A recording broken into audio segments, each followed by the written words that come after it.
Hello, I'm Dennis O'Donnell, Vice President of Precision PCB Services, Inc., and I'd like to welcome you to our live broadcast from my workbench.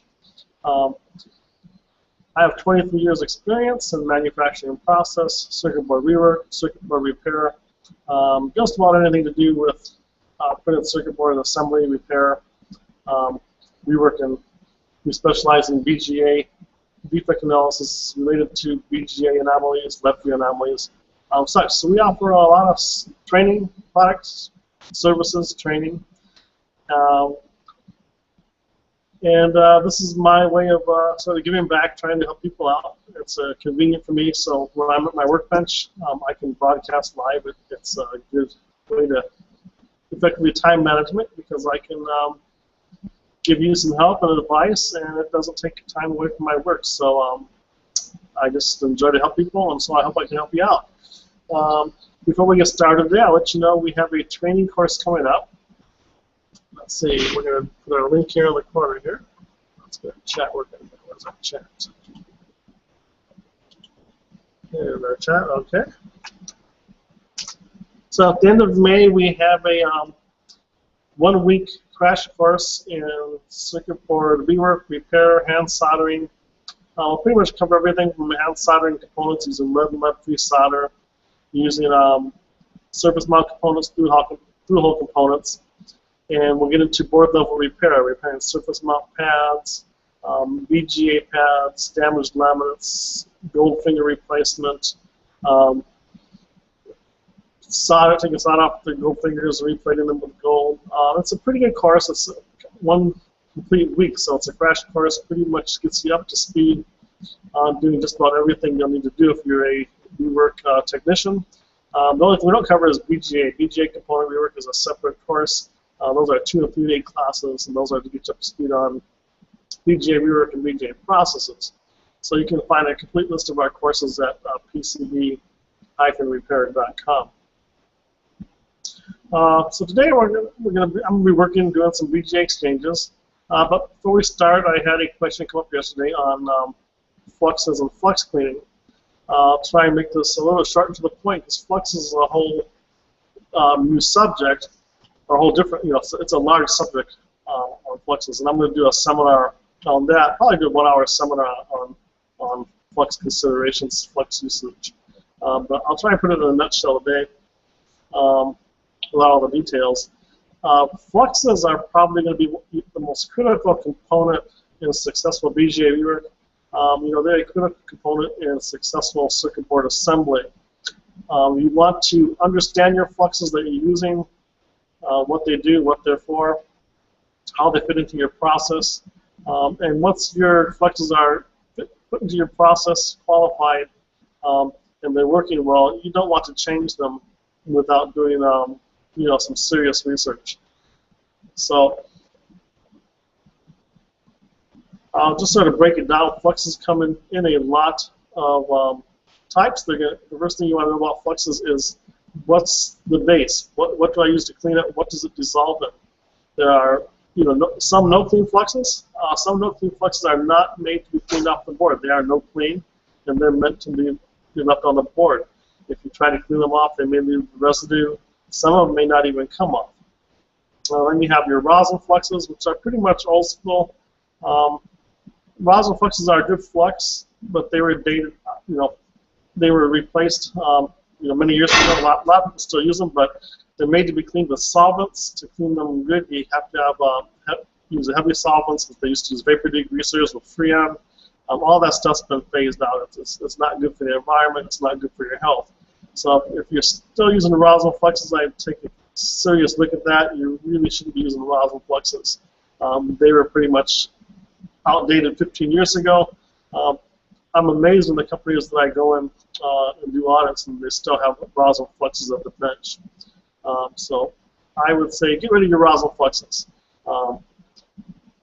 Any type of rosin flux requires a solvent to be cleaned, and solvents usually have volatile organics. So my goal is I try to get away from using anything that's a volatile organic, anything that's bad for the environment. So if it goes in the air, I pretty much don't want to be using it. Also, you have to comply with more different federal and state regulations when you're using VLC products, so that's another reason not to use them.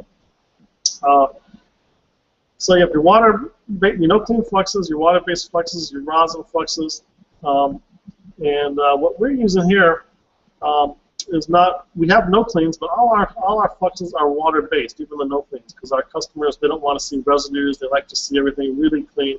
So I prefer these water-based fluxes and water-based no clean fluxes.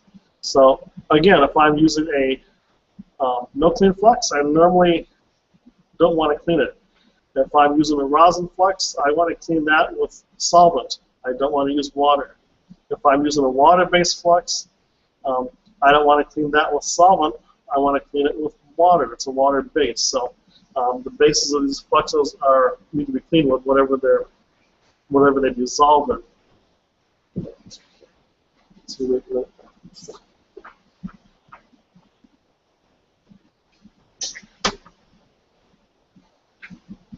So we're using a line of Amtech fluxes, and these are pretty high-tech fluxes.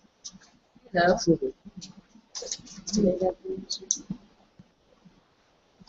I get under it? Yeah.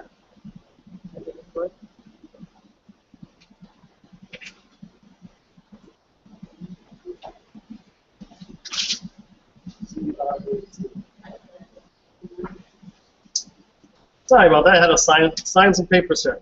So anyway, what we're talking about is we're using Amtech fluxes, and Amtechs are pretty good. I like them. They're pretty good flux, and they're very easy to clean. They're pretty much up to date. You don't hear a lot about them. They do a lot of marketing. It's from what I see, it's people that are in the know, people that are up to date on technologies are using Amtech fluxes. So Amtech fluxes come in a variety of strengths. Our normal strengths are we use no clean, which has no cleaning action. It just acts as to help heat transfer and protect the molten metals from exposure to the air, the environment. Then we use a medium active flux, and we use a high active flux. Like I said, you can get a lot of different density that have different. Low, medium, high is what I pretty much say. It's easy to understand, but there's a lot of different mediums and highs. So the thing about the first thing you want to know about Amtech fluxes is a lot of the stuff being sold on eBay from China, those are counterfeits. Those are not real Amtech fluxes. So if you see something that's $10 or $15 for a jug, it's a counterfeit flux. It's not an Amtech flux, so it's not going to work as well. I've had students take my classes here. And I told them to use Amtech fluxes, and they went on eBay and ordered some of these ones from China, and then they called us and said, why isn't the flux working like it did in class?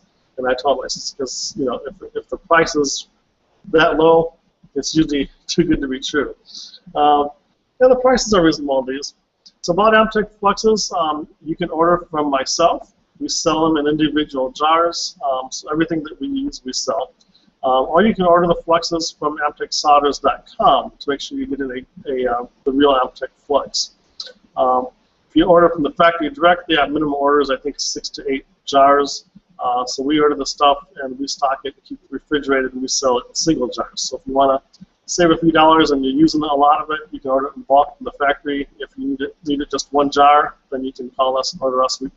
We order through phone orders, email orders, or you can order our fluxes on eBay also. So let me get you a link here. Oops, wrong one.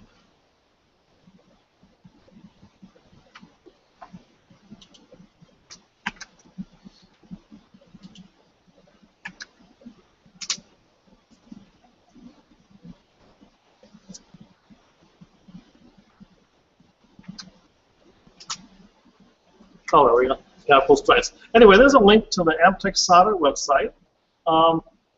At the website, you can get all the information on all the different fluxes. You can download the technical data, to your data sheets, and get explicitly what they have in them. But I'm going to talk about the main fluxes we use. And so what I'm using here is the 4300 LF. It's a white colored flux. This is the no clean. No clean means it has no cleaning action. It aids in heat transfer. It aids in protecting the metal when it's molten so it doesn't oxidize. We use our no-clean tacky paste flux mainly for lead-free BGAs and solder rework of surface mount leaded components. What happens is once you start doing lead-free, I'm sorry, we use our no-clean for leaded rework. Once you start using fluxes for lead-free BGA work, lead-free oxidizes more when it comes in contact with the atmosphere when it's molten. So what you want to do is you want to use a flux with some cleaning action for lead-free. So we use the NWS 4400HA, and this is a mildly active. It's not real active, but what this does is it brings up my cleaning action, and for lead-free, it boosts my yield on my process to around 100% yield for my BGA rework. The balls attach better with a active flux. What we're experimenting with now is we have some tough customers. We have an NWS 4200-6, and then they have an NWS 4200-LFTF. And these are both a little bit higher active, and if you have something that's sitting on the shelf for a while, the leads, the balls are a little oxidized, or the pads are a little bit oxidized, these fluxes are nicer if you're having oxidation issues. You have to remember when no-clean fluxes were introduced and we went all no-clean, we were using JIT principles, just-in-time principles. And so when you have just-in-time, that means your components have just arrived fresh from the factory where they were just made, and there's really not a shelf time. In JIT, normally your components weren't, at least in my company, the components weren't sitting on a shelf more than a week. We had everything timed. They came factory fresh from overseas. They were unpacked.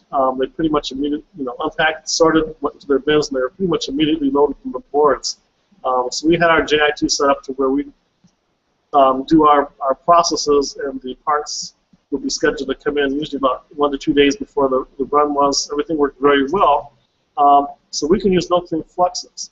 What happens is when your parts have sat on the shelf for a while, weeks, months, especially with lead-free, you are getting, they oxidize. They have a form of crust that forms over the leads or the balls, and then if you try and use no-clean flux, you're going to have a little yield. I have a lot of people calling me up. They have 40, 50, 60% yield, and they don't understand why.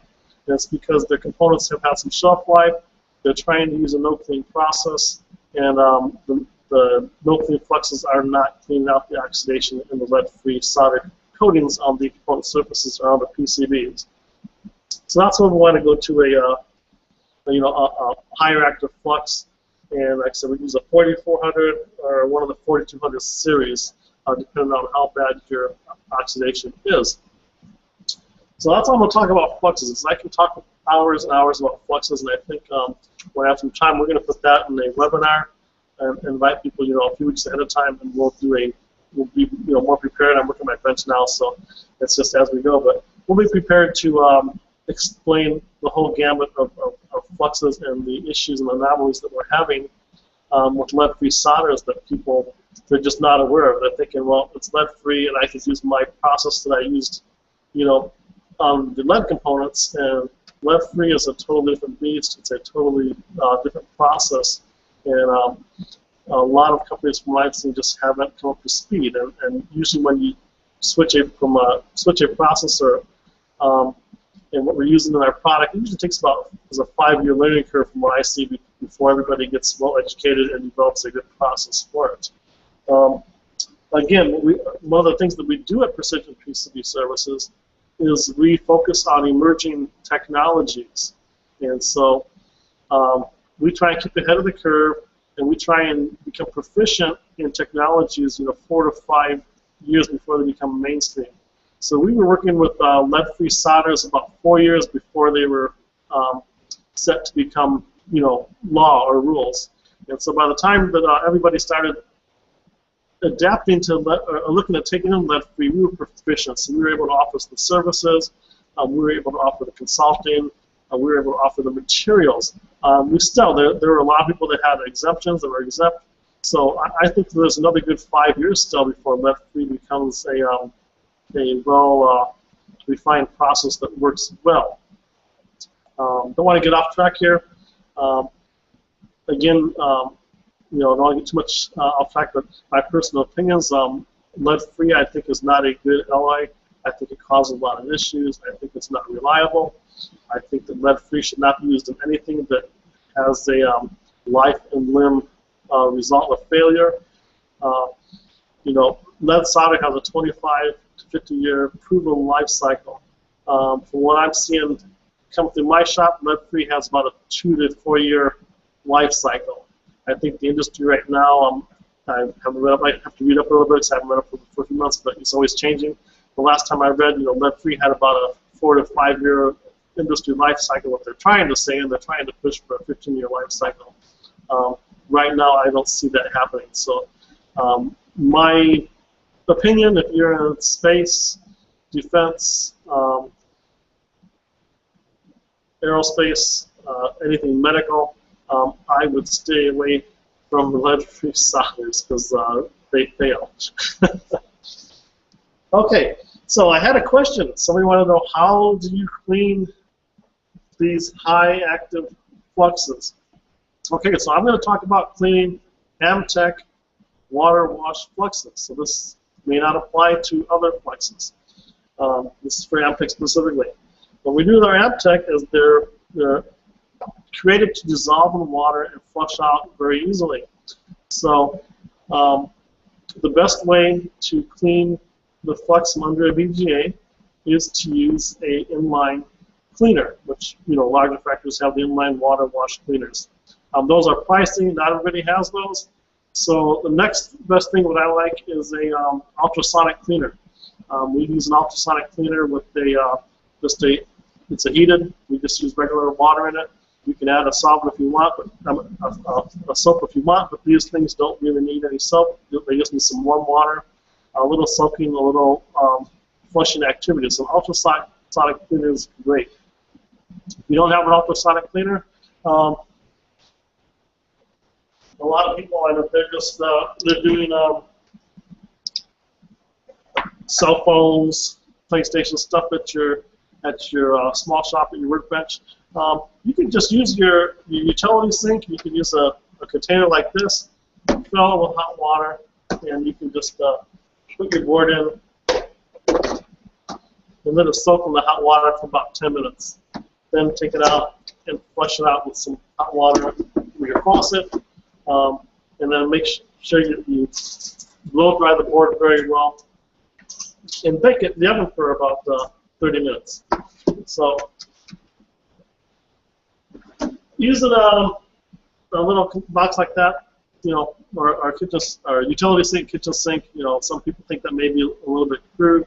But like I say, there's a lot of people just getting into the business, I understand, and you can't afford all this fancy stuff right off. So if you're not working on high reliability products, as long as you're staying grounded, you have proper ESD at your sinks and workstations, it shouldn't be an issue.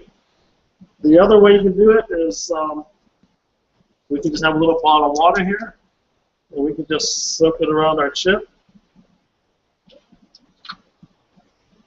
I just go to the sink, fill it up with some warm water, put the water on your chip, and let the puddles around. Let it soak there for about 10 minutes. After it's soaked, you know, we can go back to our container here if you want. I have containers next to my bench on the floor. You can just, once it's soaked about 10 minutes, because you want to get that water in there and soak in the flux, then just take this thing, square it around, flush it out, get all the residue out. Then what you'll do, get some compressed air, blow out around the chip. If you see any residue on the board, you'll see you'll see a little residue. It'll smear a little bit, and will not look clean. Flush it again. Just reflush it until you see that all the residue is removed. Then you want to blow your board off real good, and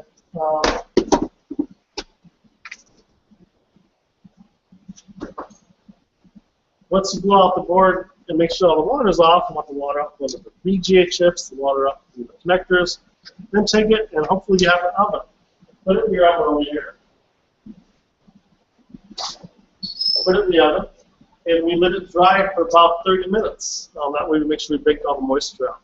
So the things about ovens, behind me is a Blue M forced air oven. And what happens is the forced air ovens are different than a toaster oven or what's in your kitchen. They circulate the air, they keep a uniform temperature, they're not harsh on the board, and they won't burn your board, if your temperature's set right. So I put these boards in the oven. Whenever I expose the board to chip water, I put them in at 90 C. So when we're done working, we usually bake the boards at least 30 minutes, usually more than that, but a minimum of 30 minutes after you've exposed it, flush the water out to get all the moisture out of the water of the chip. If you're reworking BGAs and boards, you want to bake those for about 8 to 12 hours. They have different manufacturing specs. I'm not going to get into baking specs now. We bake everything before, in between, after, for a specified period of time to make sure that there's no moisture damage on the chips when we rework. But if you're just doing consumer products, again, and you want something quick, you can flush it out with water on top of your bench, bake it in an oven. The Blue M ovens, like I said, they blow air. They're rather expensive. You can find used ones on eBay. You can get smaller desktop ones. I'll leave it up to you to figure out how you get the moisture out of your chip. Some people just use a hot air gun. Some people, I'd say, might put it in their toaster oven or kitchen oven at a lower temperature. But again, I'm talking about pretty much consumer product type computer repair shops. They're not real. They just can't afford the type of equipment that we have in our manufacturing. With our company, we're doing aerospace, military, defense, product development. We work with just about every major contract manufacturer in the world. So we have to have everything has to be ESD protected, everything has to be baked according to standards. And so we have a pretty hefty investment in the equipment that we use to make sure that everything's done in a safe, reliable manner. That, like I said, we're putting stuff into things that go into vehicles or equipment that have a life in them consequence if they fail, and also they can have an extreme financial loss if they fail, so we have to make sure that we do everything very perfect here. One of the reasons my customers have been coming so long and sticking with our company so long, we provide excellent customer service in my opinion, but the biggest thing that we provide is a reliable, consistent, high quality service and product. Our customers can depend on when they send something to us, they get it back, it works. We have a very high yield, near 99, near 100%. Very seldom does something fail. When we have failures, it's usually not due to our process. The failures are usually due to defective components, defective boards, or something at the board level. And that's what we do a lot, is we help our customers figure out where the problems are failing. So I hope I answered your questions on how to clean fluxes. Like I say, with the Amtex, it's just using warm water. With the no clean and the medium and the low active one I use, you don't have to use a real high-end cleaning. They clean up pretty easily. What I'm told, if you get into the real high active ones, the 4200 series, these are higher active, and they're recommended that you do use ultrasonic cleaning process or a little bit more rigorous process to make sure you get rid of all the active residues. What happens with any active flux, whether it be an Amtech, a wave solder flux, a rosin flux, if you don't clean active fluxes off the boards, they call high pH. Active means high pH. What's high pH? It means it's got acid in it. What does acid do? Acid eats metal. So what happens is, if you don't clean off your flux residues well on high pH fluxes, over the time they will start eating away at the copper traces and materials under the boards and cause failures. So when I'm finding out what the Amtex fluxes, they clean out rather easily, and we haven't had any issues with surface resistivity issues or leakage or any other type of failures. They clean out pretty good. What other people tend to use is there's the liquid flux. It's a very high active 2331ZX, I think, is the Kester, and the it's the WS375 is the alpha metals.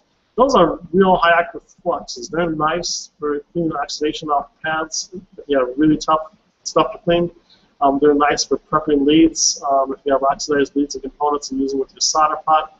But also those are wave solder fluxes. They're meant to come in contact with the direct molten metal, the direct heat, and dissolve away. If you were to take one of these high active liquid fluxes and put it under a BGA and heat it, it's not coming in contact with the metal, it's not dissolving away. What it does is it heats up, it dries out, and it's nearly next to impossible to clean out from under the BGA.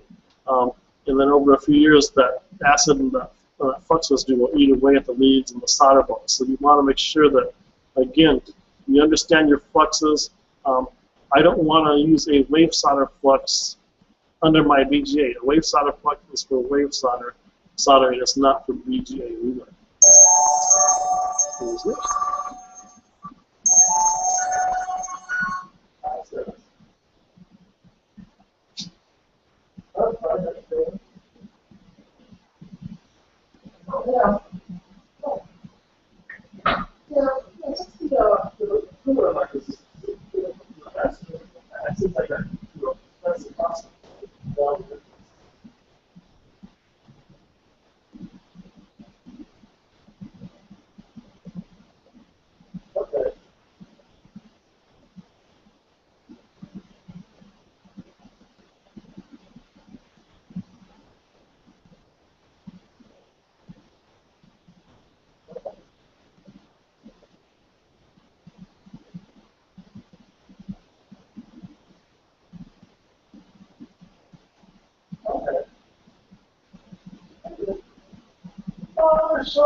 Okay, so that's it about fluxes.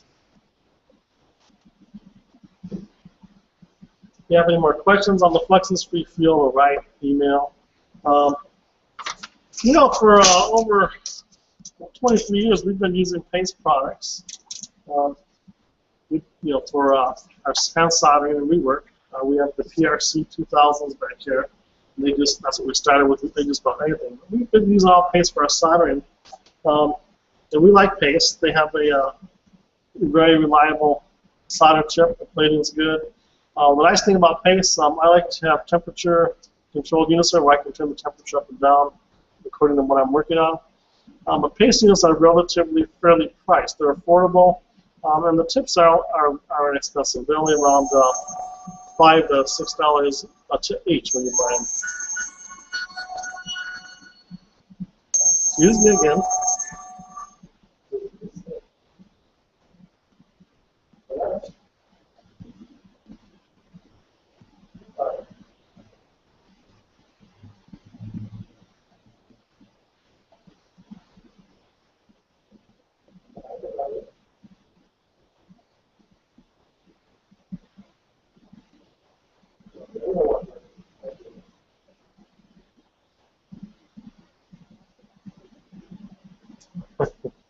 So we're talking about paste, and we've been using paste for about 23 years. We like it. The stations are affordable. The tips last a long time, and they are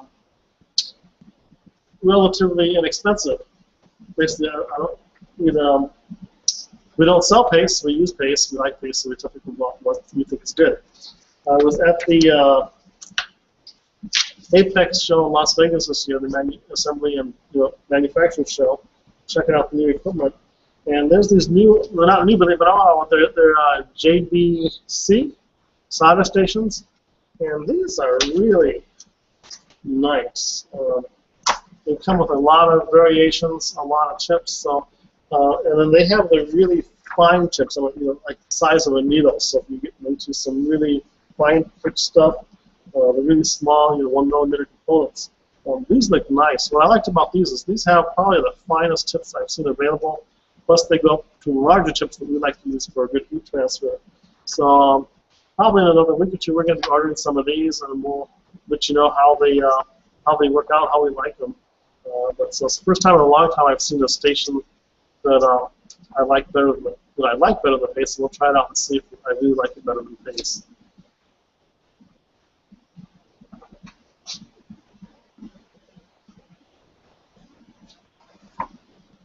Okay, so that's enough talk for the day. I'm going to go to work now and work on my circuit boards. We're going to exchange some BGAs, do a little bit of rework.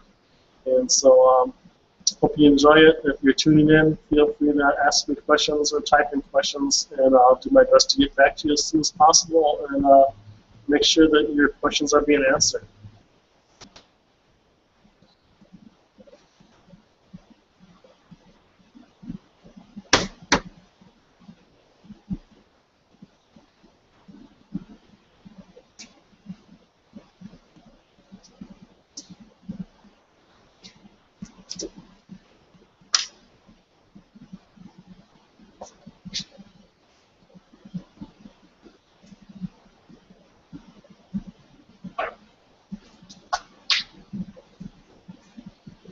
So as the work comes into our facility, what we do is it goes on a ESD rack, ESD shelf, and we have the work travelers. So we have little travelers here, and they go inside of the ESD bag, and these have the work description. So everything is put in order, what the work required is, as what the due date is. So as I go through here, look at the work jobs, I can make sure I get everything out according to the due date, and make sure that there's no confusion as to what they want. So we usually have one of these in back here for our rework personnel to go by. Then we have one up in accounting. So once everything is done, they can make their invoices and make their shippings, travelers, and ship everything out accordingly.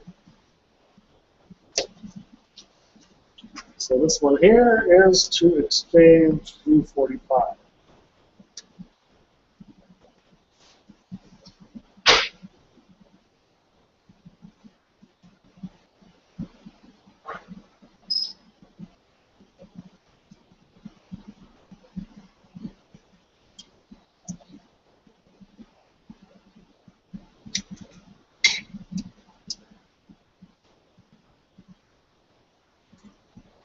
Okay, so we've located U45. We're going to get things ready to change out U45. Before that, I need to pack some boards, put them in for bake, so they'll be ready tomorrow. Hey, we're excited. Just to mention, we have a new employee coming on in 1 week. We have Mark Capizzi, and Mark worked for us about 10 years ago. Mark. Originally, Mark was a quality manager at Silicon Graphics for many years. Mark and I both started doing BGA around the same time. Mark is also a BGA expert. Mark calls himself Mr. BGA. I call myself BGA Expert. I don't call myself BGA Expert because I have a big head. I call myself BGA Expert because I had a customer who hired me, and he had done a web search. When I asked him what the web search was that I came up on, he said, well, I did this web search for BGA Expert, and you came up. So the reason we use BGA Expert is it seems to be a good search term, so all of our stuff is added under BGA Expert because it seems that we come up when you type that search term in. So that's our reason. Mark is Mr. BGA because he loves BGA Rework. Mark is an excellent, coming out as a quality manager, and he'll be helping us out with setting up processes, getting our ISO certifications, and he'll also be doing BGA Rework. Again, Mark originally came to us from Silicon Graphics. Things got slow back 10 years ago, and he went to Reballing Space and Defense. And now Mark's, I think he's been there about 10 years, and so Mark will be coming back to relocate up where we live for our quality of life. He's coming from Reballing Space and Defense, and he'll be working for us, and hopefully he'll be here until he retires. He's a great person. Really like Mark. He's a thorough quality expert. I'm really looking forward to having him come on board with the company because I think that he'll be able to take us to our next level. We have a lot of stuff going on this year, and we're going to be putting together a larger team of people to focus on new areas and new products and services so that we can expand a little bit as the economy starts to come back. So we're excited about that.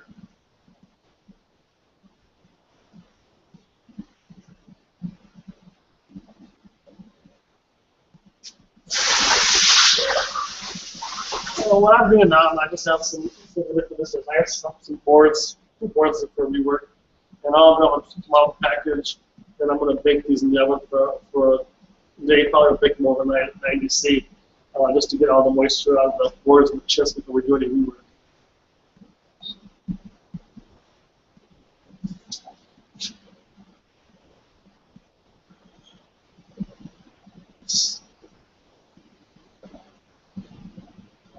A lot of the boards we have that come into us, they're handling issues.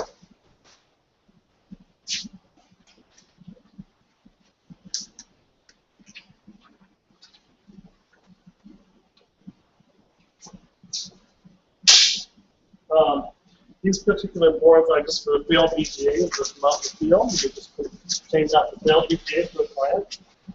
A lot of the repair stuff comes from handling issues. And just the people bumping stuff. With everything that's so fine pitch nowadays, you have to be real careful when you handle this stuff.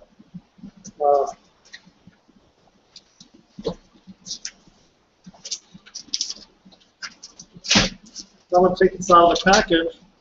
And like I say, you have to be careful. A lot of the stuff, you have these tall can type capacitors. They're tall, and just off of hitting them on the edge of the package, you can knock them off. You can break the pads off. So you want to handle this stuff all very gently.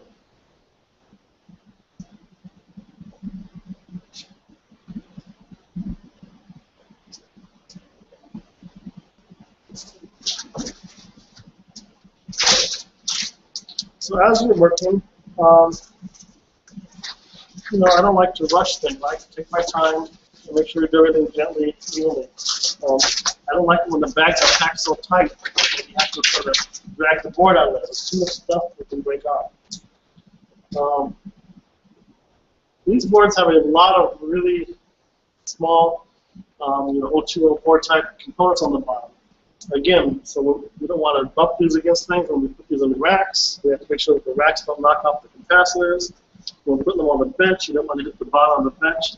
There's a lot of real easy ways that you can just knock stuff off through little, it doesn't take much, little minor bumps or nicks on the edge of the bag, on the end of the bench, on a circuit board rack.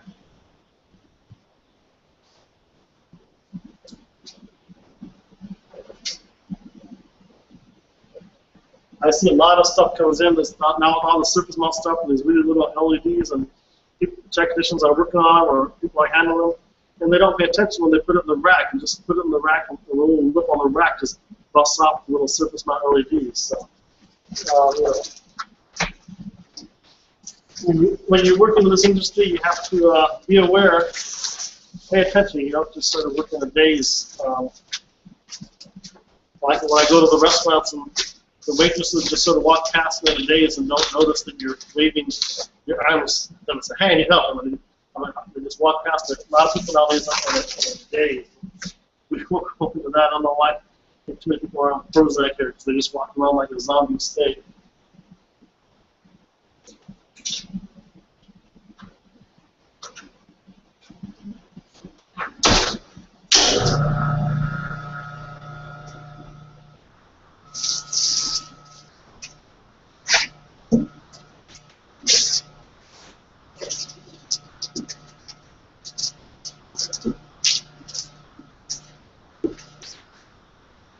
So that's just a few board already came in, and we unpacked it.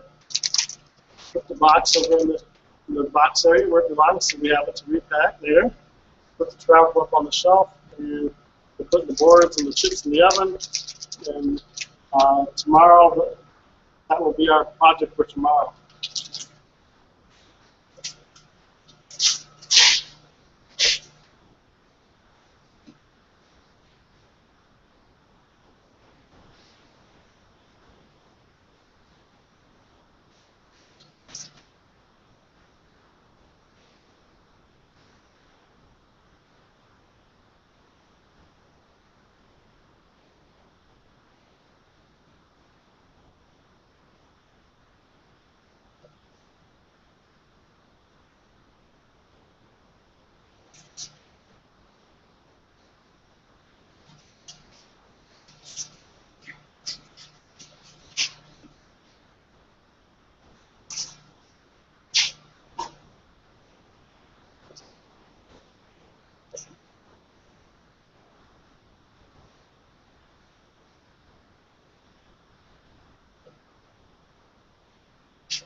meeting coming up this morning, so today's session may be cut to 2 sessions. I'm not sure how long we're going to go this morning.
Hello, I'm back. So keep in mind, like I said, we have to answer phone calls, check our emails, talk to customers, meet meetings. So once in a while, when you see a little dead spot on this live, we'll probably be back. Usually not gone more than a half hour. But if you're watching on the recorded videos, just fast forward it past the dead spots. So like I say, you can always type in your questions even if I'm not here, but we try to be here as much as possible.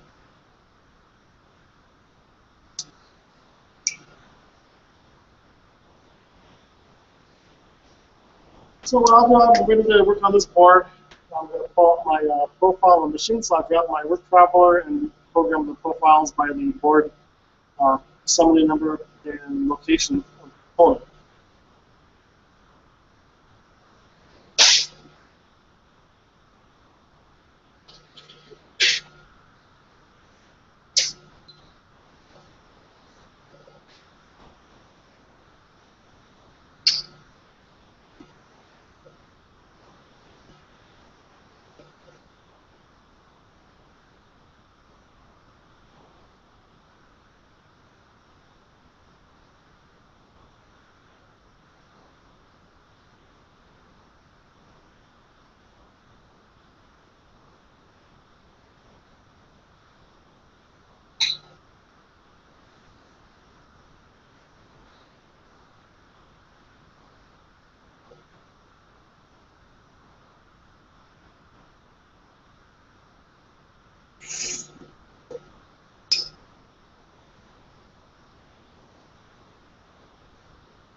Okay, but I'll probably shut up. So I'm going to be in a meeting for about an hour. So what I'm going to do, we're going to stop the broadcast, and when I come back on, we'll go live again today. So have any questions in the meantime, type them away.